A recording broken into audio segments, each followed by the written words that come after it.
Sevgili dostlar, hepiniz hoş geldiniz. Bu akşam sizlere müthiş bir şeyden bahsedeceğim. Nefes darlığı olanlar, astımı olanlar, bronşit olanlar, kesilmeyen inatçı öksürüğü olanlar, midesinde gastriti ve ülseri olanlar, bağırsak sorunları olanlar beni video sonuna kadar çok iyi dinlesin. Çünkü bana dua edeceksiniz arkadaşlar.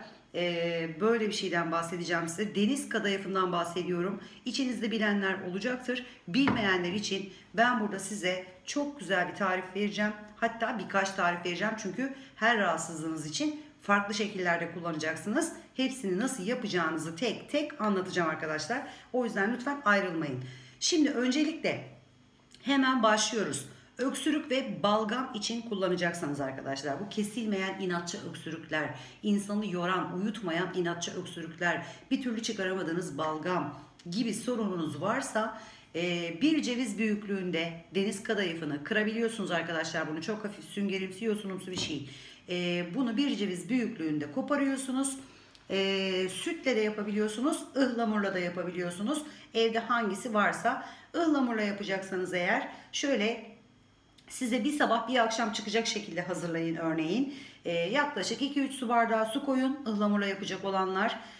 İçine bir ceviz büyüklüğünde yine deniz kadayıfı atın. Dolu dolu bir tatlı kaşığı da ıhlamur atın. O şekilde pişireceksiniz. Pişirmesini de hemen söylüyorum.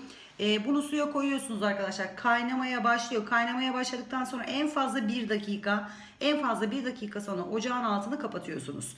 Daha sonrasında ister sıcak için ister ılık için tercihinize kalmış. İçine bal katarak, şeker hastası olmayanlar bal katarak tatlandırabilirler.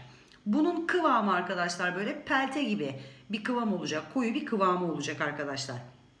İçinde yani içinde bulunan maddelerden arkadaşlar şöyle söyleyeyim, brom var. Brom da öksürüğü kesici özelliğe sahip bir maddedir. O yüzden öksürüğünüzü ciddi anlamda kesecek. Hem de şöyle daha 2 fincan falan için, yani bir sabah için bir akşam için mesela, akşam içtikten sonraki rahatlamanızı kendi gözünüzle göreceksiniz. Nefes darlığı olanlar, bu bana soruluyor arkadaşlar, çok soruluyor nefes darlığı. Hemen söylüyorum, nefes darlığına yine birebir gelecek bitki mi demeliyim, deniz ürünü diyeyim artık size. Bunu da sinirli ot alacaksınız arkadaşlar. Aktardan ve biberiye alacaksınız. Bu üçüyle kaynatacaksınız arkadaşlar. Yine bir su bardağı su koyun veya şöyle hem sabah hem akşam çıksın diyorsanız 2-3 su bardağı su koyun. Yine bir ceviz büyüklüğünde deniz kadayıfı, içine bir tatlı kaşığı işte sinirli ot, bir tatlı kaşığı kadar da biberiye koyun. Yine aynı şekilde kaynadıktan sonra, o fıkırdamaya başladıktan sonra en fazla 1 dakika sonrasında ocağın altını kapatıyorsunuz. İster sıcak ister ılık bir şekilde tüketiyorsunuz. İçine şeker hastası olmayanlar yine bal katıp tatlandırabilirler. Hemen şimdi gastrit ve ülseri olanlar için de tarif yapıyorum arkadaşlar. Gastrit ve ülser için kullanacak olanlar, içinde bulunan bu pelte kıvamına getiren madde arkadaşlar, gastrit ve ülserde özellikle yaralı olan bölgelerinizi, midenin yaralı olan bölgelerini çok güzel kaplayacak ve oraları muhafaza edecek. Dolayısıyla iyileşme sürecine gireceksiniz. O yüzden iyi dinleyin. Hemen size de gastrit ve ülser için olan tarifi veriyorum. Yine bir ceviz büyüklüğünde deniz kadayıfı, yine bir tatlı kaşığına yakın ıhlamur, biraz kekik, biraz da nane arkadaşlar. Bu 4'ü birlikte kaynatılacak. Yine sabah ve akşam çıksın diyorsanız eğer 3 su bardağına yakın su koyun. Yine aynı şekilde fıkırdamaya başladığı anda en fazla 1 dakika, 1 dakika sonra ocağın altını kapatıp bunu ister sıcak ister ılık tüketebilirsiniz ama gastrit ve ülseri olanlar aç karnına içecekler. Diğerleri fark etmiyor. Aç da içebilir, tok da içebilir. Günde 2-3 çay fincanı içebilirsiniz. Sabah öğle akşam yapabilirsiniz veya günde 2 kullanabilirsiniz. Çalışan, okula giden vesaire, bunlar günde 1 kullanabilirler. Küçük çocuklarınızda kullanabiliyorsunuz arkadaşlar. Özellikle kış geldi, bakın nezleler, ondan sonra bu göğüs tıkanıklıkları, bir türlü çıkmayan balgamlar, öksürükler, üst solunum yolu enfeksiyonları, inanın bana bir gün içinde sizi rahatlatacak ertesi güne. Şimdi ben bunu bir arkadaşım dolayısıyla biliyorum dedim size. Hemen onu da söyleyeceğim. Arkadaşımın çocuğu daha yeni doğduğunda küçücük bir bebekken bronşit olmuştu ve alerjik astım olmuştu çocuk. Defalarca hastanede yattı, tedaviler gördü ama çocuk bir türlü iyileşemiyor. Bir hafta evdeyse ikinci haftasında mutlaka hastane yatışı oluyor.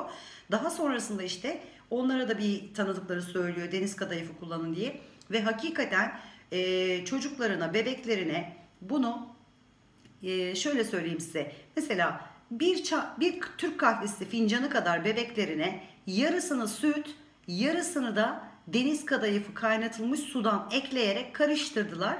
Çocuklarına o şekilde verdiler ve çocukta hani maşallah diyeyim ne astım kaldı arkadaşlar ne bronşit kaldı. Bir daha da hiç hastaneye yatmadı. Şu anda da artık çocuk zaten ilkokula gidiyor. Hala da en ufak bir öksürüğü olsun, göğsünde bir hırlaması olsun. Hemen ona akşam bunu kaynatır arkadaşım, içirir. Ertesi gün o çocukta hiçbir şey kalmaz. Ben bunu diyorum size, bu benim bildiğim bir şeydi ama size aktarmak ancak aklıma geldi. Kusura bakmayın, böyle bildiğim çok şeyler oluyor.